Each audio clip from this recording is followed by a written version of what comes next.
ચાલો 13મો એકમ પ્રકાશ. તો પરાવર્તનના નિયમો. પરાવર્તનનો પહેલો નિયમ છે કે આપાત કિરણ અને નિર્ગમન કિરણ વચ્ચે બનતો ખૂણો એ આપાત કોણ અને નિર્ગમન કોણ બેયના મૂલ્યો હંમેશા સમાન હોય છે. પછી પરાવર્તનનો બીજો નિયમ, આપાત બિંદુ, આપાત કોણ અને વચ્ચે મળતો લંબ એ હંમેશા એક જ સમતલમાં હોય. હવે પરાવર્તનના નિયમોમાં આપણે જોઈએ છીએ કે બે અરીસા વડે વધુમાં વધુ કેટલા પ્રતિબિંબ બની શકે છે. ચાલો, બે અરીસા છે, બંને વચ્ચે એક ખૂણો બને છે. ચલો, અત્યારે જીલભાઈ તમને કેટલા પ્રતિબિંબ મળે છે? તમારા બે. ચલો, હવે વચ્ચે ખૂણો નાનો કરો. જે ખૂણો છે એ ધીરે ધીરે, હવે તમે કેટલા તમારા પ્રતિબિંબ મળે છે મને કહો. 4. પછી પાછો ખૂણો નાનો કરો. કેટલા ખૂણા બન્યા? ધીરે ધીરે ધીરે ધીરે ધીરે ધીરે 6. પછી ફરીથી બે અરીસા વચ્ચેનો ખૂણો બદલાવતા જાઓ.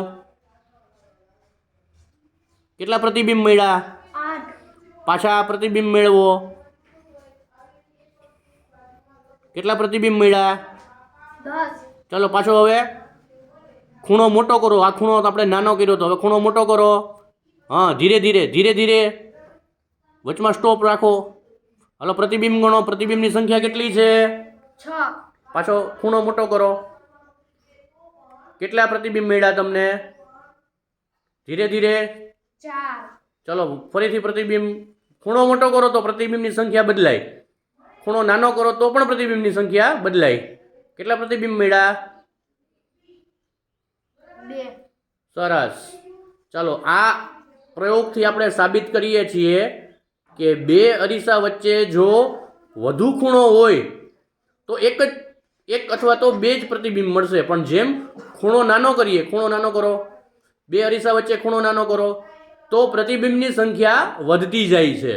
ચલો, ખૂણો નાનો કરો. જો બે પ્રતિબિંબના 4 પ્રતિબિંબ થશે, પછી 4 પ્રતિબિંબના 6 પ્રતિબિંબના 8, 8 પ્રતિબિંબના 10 અને છેલ્લે 10માંથી 16 પ્રતિબિંબ મળશે.